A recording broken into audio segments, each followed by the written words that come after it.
elección de los magistrados para la CC pone en marcha diferentes maquinarias que buscan incidir en el máximo tribunal constitucional. ¿Qué características deben tener los próximos magistrados? ¿Será una elección transparente o seguirán los acuerdos bajo la mesa? Participe de la discusión con el hashtag #ElecciónCC. Ahora demos un vistazo al panorama general de la próxima elección.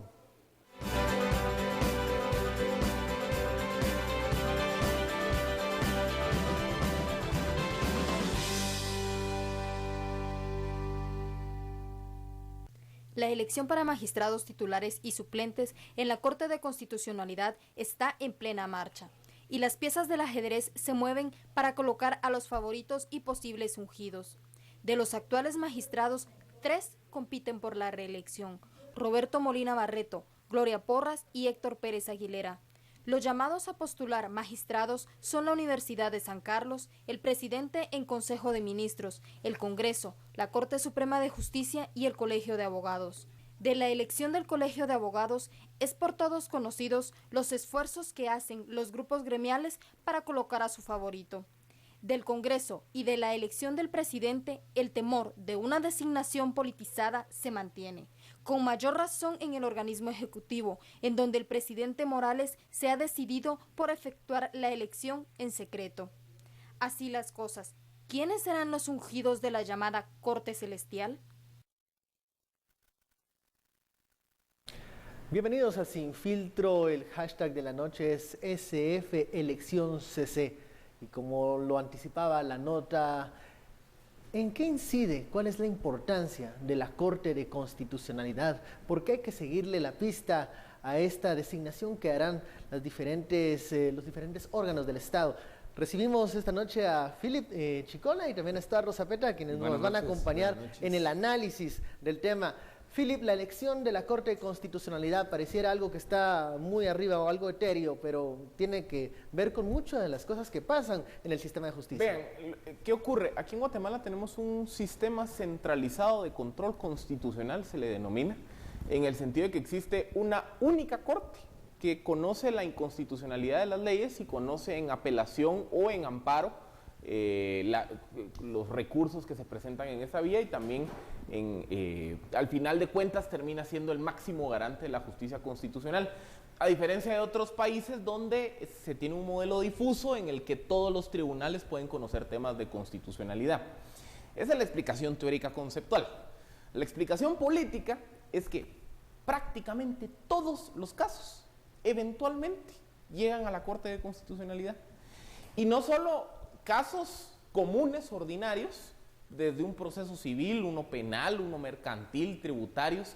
En algún momento alguna de las partes involucradas presenta un amparo o una apelación a un amparo previo y la Corte los conoce, sino que también, esta es la parte más trascendental, la Corte de Constitucionalidad juega un rol político en el sistema, porque termina siendo como el árbitro final de los conflictos. Si hacemos un análisis de los últimos 10, 15 años, la Corte de Constitucionalidad fue, por ejemplo, la que en su momento dijo la elección de Conrado Reyes fue anómala, repitámosla. En el 2014 la Corte dijo, ¿saben qué? Todo el lío por la elección de magistrados de Corte Suprema de Justicia, al principio dijo, suspendámosla, pero después dijo, ¿saben qué? Ya lo revisé, todo está bien. Recordemos en el 2013, en el marco del caso de genocidio contra Ríos Montt, la Corte de Constitucionalidad dijo, aquí hubo errores de procedimiento, retrotraigamos el proceso. En el 2015 la Corte de Constitucionalidad dijo, no se suspenden elecciones, y tampoco otorgó los amparos que había presentado Otto Pérez y Roxana Valdetti antes de perder la inmunidad. En fin, digamos que cada vez que vemos que hay un proceso político de alto impacto con una ramificación judicial, es la Corte de Constitucionalidad la que resuelve.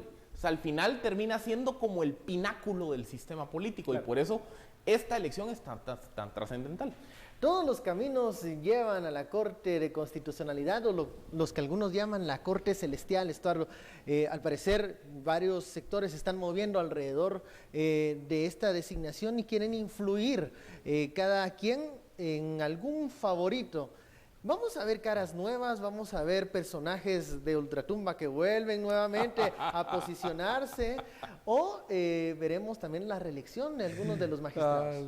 Eso de ultratumba me parece, Lo bueno, decía por ¿verdad? algunos personajes Sino que circulan en redes sociales que al o parecer momias, mejor dicho. tienen el favor del presidente, pudiera ser. Bueno, a lo que explicaba Philippe, creo que tenemos que agregar la conformación de la CC. La CC es el conjunto de representación a la Corte Celestial, o sea, a la máxima expresión de interpretación constitucional. Ojo, que la Corte está para interpretar la Constitución y tiene representación digamos, de magistrados, 5, ¿verdad?, que son los titulares y 5 que son suplentes. Tiene representación Universidad de San Carlos de Guatemala, el Congreso de la República, el presidente, o sea, el Ejecutivo, tiene representación también, ¿verdad?, el Colegio de Abogados y la Suprema. Y aquí es donde entramos nosotros en que vamos a ver caras nuevas, no vamos a ver caras nuevas. Y mira, San Carlos USAC está haciendo un proceso de elección que en mi opinión es muy bueno. En mi opinión, el proceso que lleva USAC creo que debería ser el proceso, digamos, el que todos los guatemaltecos podamos ver y podamos asistir y podamos ver los expedientes. A mí el que me ha sorprendido por sus declaraciones ha sido el gobierno de Sammy Morales. El gobierno de Jimmy Morales, ¿verdad? Y porque Sammy por alguna razón tengo Sammy en la cabeza, no sé por qué. Ustedes sabrán, queridos televidentes. Pero Jimmy dijo que iba a ser secreto. Y esa es una pregunta que se hizo hoy. Y el sondeo está muy interesante. Porque lo que está diciendo el sondeo, los resultados del sondeo, cuando los miremos, es que es abrumadora la mayoría que dice, mire, no sea una cosa secreta. Hacerlo secreto va en contra del discurso que traía el mismo Jimmy en las elecciones. Ahí hay un temor de que la elección, tanto en el Congreso como en el Ejecutivo, estén cargadas de un matiz político. Es que, veamos, es una elección política. Así va a ser. Es una elección política. Como decía Estuardo, están las 5 instancias nominadoras. Y en cada instancia la elección adopta los matices propios de cada instancia. Por ejemplo, en el caso del Ejecutivo es prácticamente una decisión unilateral del presidente ratificada en Consejo de Ministros. O sea, es quien el presidente quiera nominar. En el caso del Congreso es una elección política de 80 votos. El candidato que obtenga 80 votos, alianza, o el que genere, o el partido que logre articular la alianza de 80 votos para elegir a un candidato es el que pone al magistrado. En la Corte Suprema de Justicia, pues ya vemos que iniciaron un proceso similar a comisiones de postulación que, ojo, en la Corte de Constitucionalidad no le aplica la ley de comisiones de postulación porque no existe una comisión de postulación. El Congreso, la Corte Suprema y la USAC han adoptado preceptos de la ley dentro de su procedimiento. Entonces la Corte Suprema de Justicia está realizando un proceso, por ejemplo, ya hizo una primera evaluación de los expedientes, abrieron 3 días para que se presentaran objeciones contra los candidatos, no se presentó ninguna, van a llevar a cabo en los siguientes días entrevistas, pruebas psicométricas, después van a elaborar una tabla de gradación, van a evaluar a los candidatos sobre esa tabla y finalmente van a entrar a votar. En el Colegio de Abogados es una votación en asamblea. Esa es la votación. Esa es la más alegre de todas. Es una elección. Y donde tiran la casa por la ventana. 22.500 abogados que están colegiados tienen derecho a participar en esa elección. Generalmente vota una tercera parte, entonces que no nos extrañe que la votación esté entre los 6.000 y los 7.000 votos. Que ahí termina siendo, vean, la elección en el Colegio de Abogados es un microcosmos de las elecciones generales. Campañas que no se saben quién las paga, candidatos, cenas, etcétera, etcétera. Vayan a ver el día de la elección, no sé, no he visto dónde va a ser la elección, pero es un mini holgorio lo que se da ahí. Entonces digamos que adopta un matiz bastante de alegres elecciones. De alegres elecciones. Y finalmente en el Consejo Superior Universitario son los 41 consejeros los que votan. y también están adoptando preceptos similares a los de las comisiones de postulación. Vamos al primer corte, le hacemos la invitación para que envíe sus comentarios con el numeral SF Elección CC. Seguiremos hablando sobre este proceso, las luces y sombras en la designación de los próximos magistrados a la Corte Celestial, a la Corte de Constitucionalidad. Volvemos.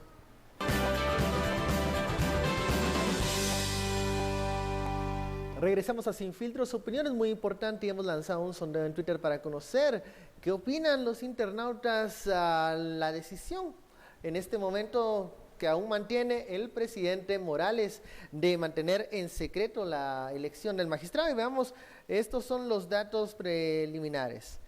Publicar el proceso, 88%. Definirla con su Consejo de Ministros, con sus asesores, 7.0, y en secreto 5.0. Bueno, estos son los datos preliminares, pero también tenemos las declaraciones del presidente Jimmy Morales, que hoy se refirió a este proceso de elección. Él dice que, bueno, tiene otros temas pendientes antes de meditar la elección del magistrado titular y suplente para la CC. Escuchemos lo que dice el presidente.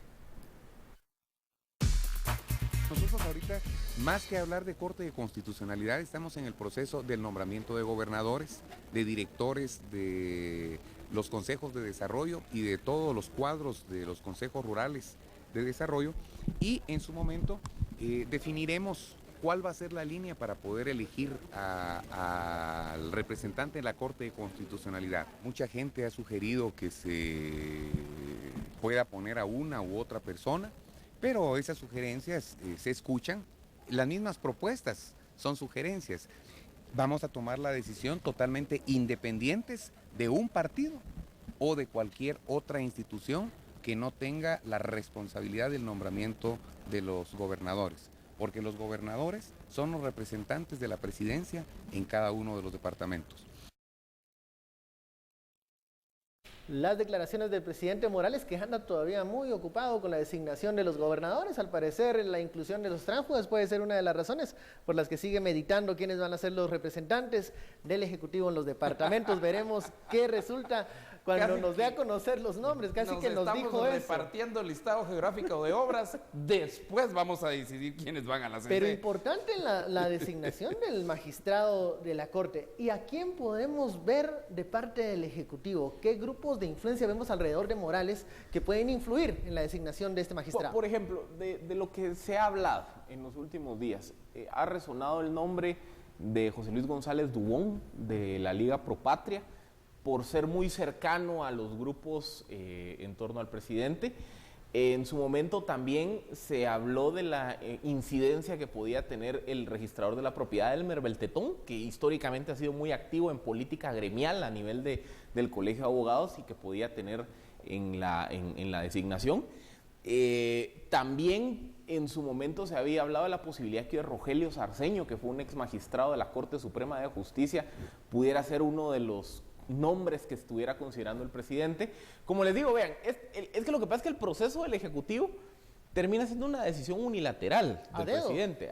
Es a dedo, siempre ha sido así. Álvaro Colom en el 2011, que fue la última ocasión en la que se dio elección de magistrados, abrió un proceso de convocatoria pública, más o menos mantuvo informada a la población de cuál estaba siendo su criterio, pero al final del día eligió a dedo. Eligió a Gloria Porras para titular y a Héctor Trujillo para suplente. Pero lo hizo, al final fue secreto. Es que por eso les digo, porque vean, incluso fueron pinceladas. Por ejemplo, yo puedo decir, miren, esta semana voy a recibir expedientes. Voy a tomar como criterios el criterio A, B, C y D. Voy a evaluar a los candidatos, pero al final del día mi decisión. Siempre termina siendo una decisión unilateral del presidente. Es un poco lo que les estaba transmitiendo. Álvaro Colom hizo un proceso pues, relativamente abierto, en el sentido que constantemente estaba informando a la población sobre el proceso, pero al final, a la hora de tomar la decisión, se decantó por Gloria Porras, que era muy cercana a Sandra Torres en su momento, y por Héctor Trujillo, que había sido su abogado personal. Y si hacemos un análisis todavía más atrás, siempre la designación del Ejecutivo, por cómo está en la ley, por cómo se lleva el proceso, es prácticamente el presidente y lo que consulta con la almohada. Ahora, Sí, estamos ya sabidos que Bueno, en el caso de la Coloma, ley consultaba con Sandra, porque al final es Sandra era una asesora la que decidió, principal. pero fue una decisión secreta, o sea, y el No, presidente y está Morales en ley, diciendo... y está en ley. Sí, Pero ¿puede o sea, Jimmy no se- Morales no se dar no se lo señales prohíbe, diferentes? No se lo prohíbe. Y ojo que Gloria Porras va a reelección. Ella fue precisamente designada en secreto por los Torres Colón y ella venía de 8 años de dominar el Ministerio Público. Bueno, y ahora busca reelección en el ojo Congreso de la que- República. Que ella titular. Y el en la suplente- Universidad de San Carlos. ¿Y el suplente quién era? Héctor Trujillo. Trujillo. ¿Dónde está Trujillo ahorita? El señor FIFA. Está el señor FIFA preso en Estados Unidos, pues está arrestado en Estados Unidos. Bueno. Esta Pero a esto vamos, o sea, es doña una decisión Gloria tan y su bono secreta. revolucionario, porque esta fue la señora del bono revolucionario. Por ¿verdad? eso Por es un claro. lado, y por el otro, y Trujillo y el problema de la FIFA. Por eso, si la ley permite que el presidente lo haga tan de esa forma, mire la sorpresa que tuvimos. Pues hace poco. las sorpresas que tenemos ahorita con Deberíamos exigir que sea el transparente. bono revolucionario y con el otro Con preso en FIFA. Estados Unidos con la cuestión de FIFA. Esa fue la selección, porque fue secreta al final del día, de los Torres Colón. Entonces, agua, pan para tu matate, mensaje al presidente Morales. Miren lo que le pasó allá a Álvaro y a Sandra, y miren lo que terminó la cosa, ¿verdad? Ahora es, ¿qué decisión va a tomar? Y esa decisión, de hecho, en jerarquía, la decisión de quién va a la CC es más importante de quiénes van a ser gobernadores. Bueno, no si hablamos del mapa geográfico. Bueno, si hablas del estado geográfico de obras, entonces sí se vuelven más importantes los gobernadores. Pero si estás hablando de la nación, del proyecto de nación, de ese proyecto grande de cambiar Guatemala, que era el discurso, es la decisión de quién va a ir de titular y suplente por parte del Ejecutivo, la decisión más importante que tiene el presidente ojo hoy. que la lucha contra la corrupción se puede entorpecer en la Corte de Constitucionalidad. Es lo que les decía, eventualmente, en cualquier fase procesal de cualquiera de los casos que arrancaron en el 2015, ya sea por una apelación de amparo, ya sea por una inconstitucionalidad contra algún artículo específico, ya sea la ley de extinción de dominio o de la ley contra la delincuencia organizada, eventualmente parte del proceso le llega a la Corte de Constitucionalidad. Pero vean, volteemos a ver también otras instancias nominadoras, el Congreso, porque en el Congreso algo que se había discutido, algo que sonó mucho en las primeras semanas fue que como la UNE estaba siendo la que dictaba agenda, que si la UNE sostenía esa capacidad de ser el motor detrás de la alianza que ha estado aprobando temas en el Congreso, ellos iban a ser el eje central de la designación. Y en su momento, quien sonaba como la favorita del partido UNE era Gloria Porras para reelección. Ahora que el balance balance está cambiando y que, como lo dijimos la semana pasada, esto va a cambiar de aquí a principios de marzo, el Congreso estableció como fecha para la elección, si no estoy mal, creo que el 8 de marzo. Estos vaivenes que se están dando en el Congreso, de FCN tratando de capturar más diputados, de la UNE pues evitando una desbandada interna, tratando de capturar nuevos para ellos y de mantener el chicle que pega a la alianza que ha sostenido a Junta Directiva, al final de cuentas es un esfuerzo que también hay que entenderlo en el marco de este proceso. Acuérdense, el Congreso elige al primer magistrado que obtenga 80 votos. Y al final es el partido o el operador que articule los 80 votos es el que termina designando al magistrado del Congreso. Con ese tema luego del corte seguimos con los comentarios. Hemos recibido muchos comentarios de la audiencia, de los internautas que opinan sobre la elección de la CC, ¿no? Sí, y ojo que Gloria tiene antejuicio. Ahí vamos. La magistrada Gloria Porras tiene un antejuicio. Bueno, ¿y qué por pasa el bono con- revolucionario. ¿y qué pasa con No el solo resto? ella, sino también el de finanzas de la ¿Y CC. qué pasará con el resto, con Molina Barreto y también Pérez Aguilera, que también buscan Van a la sus reelección. apoyos por otros caminos también para conseguir la reelección? Regresamos luego del corte.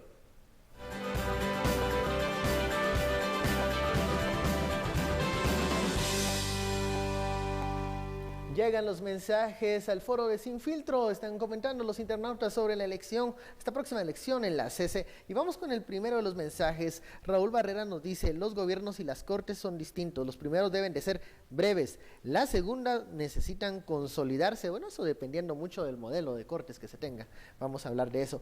Herbert Pais nos dice, de repente el rey del tenis también va a estar dando dinero, listo, para influir en la elección del rey feo. Bueno, hablaremos también del colegio de abogados.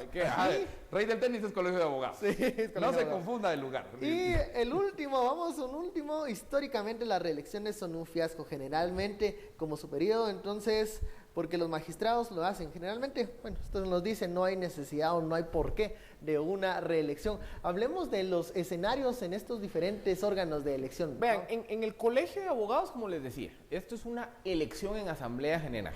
En donde está Pérez Aguilera. Entonces, aquí básicamente hay bloques o hay agrupaciones que están postulando a sus candidatos. Está por un lado el bloque oficial, si lo quieren llamar así, que es el grupo CONAMIS, que está postulando al ex decano de la Universidad de San Carlos, Bonerge Mejía. CONAMIS, recordemos que en las pasadas comisiones de postulación del 2014, ellos le hicieron los mandados al Partido Patriota. CONAMIS, como grupo dentro del colegio, articuló la estrategia de un Juan de Dios Rodríguez y del oficialismo en ese momento. Está el grupo que apoya a Roberto López y que está postulando a Óscar Cruz, pero Óscar Cruz podría tener un problema, y es que él cumple 15 años de colegiación profesional en abril. O sea, hasta el momento que sea electo. Entonces entra el debate de si el requisito de los 15 años de colegiación profesional puede ser un impedimento. Puede ser un impedimento, o sea, básicamente el debate es si tiene que tener 15 años de colegiación para postularse o para asumir el cargo. Eso también será un conflicto que se tendrá que resolver. Alternativa Independiente, que es un grupo que es más vinculado a universidades privadas, está postulando al juez de extinción de dominio, Marco Antonio Villeda, que ahí lo hemos visto en las noticias con la congelación de los bienes de Otto Pérez y de Roxana Valdet. Héctor Hugo Pérez Aguilera está buscando la reelección por el grupo Ética y Derecho, que siempre ha estado muy vinculado a Estuardo Gálvez, es decir, el ex rector, y que tiene pues cierto liderazgo en el gremio de abogados. Y también un magistrado suplente, Ricardo Antonio Sandoval, también está buscando la reelección por el Colegio de Abogados. Pero aquí pareciera que esto es una carrera entre tres, que son los bloques fuertes. Mejía con CONAMIS, el grupo de Roberto López que postula a Óscar Cruz y el grupo de Marco Villeda y Alternativa Independiente. Y que ocurra, sobre todo creo yo, que si hay algún impedimento para Óscar Cruz o si efectivamente el tema de los años de colegiación, eso puede alterar o mover la balanza para un lado y para el otro. Eso sí lo vamos a ver el día de la elección, cuando los abogados decidan pues darle el voto a alguno de ellos. En otros órganos, ya hablábamos de la Universidad de San Carlos, que está tratando de hacer un proceso más abierto, pero esto no es lo mismo en el Congreso de la República, aunque se tengan estos procesos o estos preceptos, como decía Philip, de comisiones de postulación. Ahí es quien consiga los 80. Y ahora el balance de fuerzas cambió. Y de nuevo otra vez.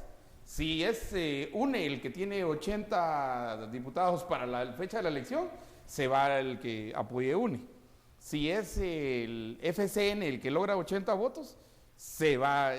Pero digamos, si es los enanitos, ¿verdad? Blancanieves y todos los enanitos ahí, sumados y uno sobre otro y juntan 80 votos, también se va a quienes ellos propongan. Es una situación. Cada postulante, cada institución que postula tiene su propio reto. San Carlos tiene el reto de ser transparente y creo que lo está logrando, por lo menos hasta este momento. Vamos a ver, ahí entonces entra todos los grupos de presión en el Consejo Superior Universitario. En el Congreso, obvio, ¿verdad? Los partidos políticos van a proponer, pero ¿quién junte los 80 votos? ¿Verdad? El más interesante creo que los procesos es todavía el del presidente. Que porque todos, el resto están abiertos, el Colegio de Abogados está abierto, pues a voto, a escrutinio, podemos ver ¿verdad? Aún la propuesta que se tiene como dicen, asociada al rey del tenis, está de un expresidente del colegio. De hecho, él tiene un titular en el que dice que el rey del tenis me apoyó, ¿verdad? Quien va con mucho silencio, puede ir en paso firme, es Roberto Molina Barreto, ¿podrá él? Por el lado de... Él presentó su expediente por el Congreso. Es que vean, de los magistrados actuales de la Corte, de los titulares, Roberto Molina está buscando su reelección por el Congreso, Gloria Porras lo está buscando por el Congreso y por la Universidad de San Carlos. Luego de eso, Mauro Chacón lo está buscando, que tiene problemas, él lo buscó por la San Carlos. Todavía tiene la oportunidad de presentar sus pruebas de descargo. Básicamente tuvo un problema con el expediente, habrá que ver si Araujo también. María de los Ángeles Araujo también lo presentó a nivel de la San Carlos, también tuvo un problema, fue rechazado en la primera revisión. Juan Carlos Medina Salas, que es magistrado suplente, también presentó su expediente vía la Universidad de San Carlos. Y lo que les mencionaba, Héctor Hugo Pérez Aguilera está participando vía el Colegio de Abogados y Ricardo Sandoval también vía el Colegio de Abogados. Es decir, aquí todo el mundo se quiere quedar. Solo la única que falta es la magistrada Colmenares, que es magistrada suplente, que ella no presentó expediente, la única que no está buscando la reelección. Vamos al sondeo para ver el resultado final de esta encuesta, sondeo que lanzamos en Twitter. Bueno, ¿cómo cree usted que debería ser la elección del magistrado por parte del presidente Morales? Un 92% dice que debe de ser transparente, 3% que debe ser en secreto y definirlo con sus ministros, un 5%. Ha ganado de forma contundente el hecho de que sea público. Vamos a las conclusiones, 30 segundos, Estor. Yo creo que sí vamos a ver caras nuevas en esta Corte de Constitucionalidad. ¿Verdad? Esta pues puede recibir muchos nombres, la Corte del Bono Revolucionario, la Corte FIFA, la Tremenda Corte, bueno, puede recibir muchos nombres, pero va a ser, creo que, el proceso que se dé en cada postulante, y eso pues, nos va a llevar a caras nuevas. Segundo, de cualquier lado se puede meter cualquier magistrado, sea del Congreso o sea aún de la... Hay puerta abierta. Hay puerta abierta, ¿verdad? Y tercero, creo que sea público, es no solamente porque lo dice el sondeo, sino porque era parte del discurso de presidente Morales. O sea, yo no entiendo por qué ese cambio tan repentino, que puede hacerlo, pero consejo, sugerencia, si es que todavía escucha y no se enoja, es no lo haga, hágalo público. Muy bien. Philip, 30 segundos, por favor. Vean, yo creo que después de las elecciones generales, la elección de Corte de Constitucionalidad es el proceso institucional más importante del país. Por lo que hablábamos al inicio, todos los caminos llegan a Roma, todos los casos llegan a la Corte de Constitucionalidad. Yo creo que es importante que las instancias nominadoras lleven a cabo procesos objetivos, que definan criterios objetivos de acuerdo a lo que establece la ley, que realmente se haga el esfuerzo por minimizar la injerencia política en las instancias donde hay procedimientos abiertamente políticos para la nominación, porque al final del día, como les digo, el árbitro final de los conflictos políticos en este país es la Corte de Constitucionalidad. Bueno, terminamos, se nos acaba el tiempo. Muchísimas gracias, Philip, Estuardo, y también a toda la audiencia que sintoniza Sin Filtro. Muchas gracias por seguirnos. Estamos acá desde las 10 de la noche, todos los días de lunes a viernes, para debatir y que usted saque sus propias conclusiones. Hasta mañana.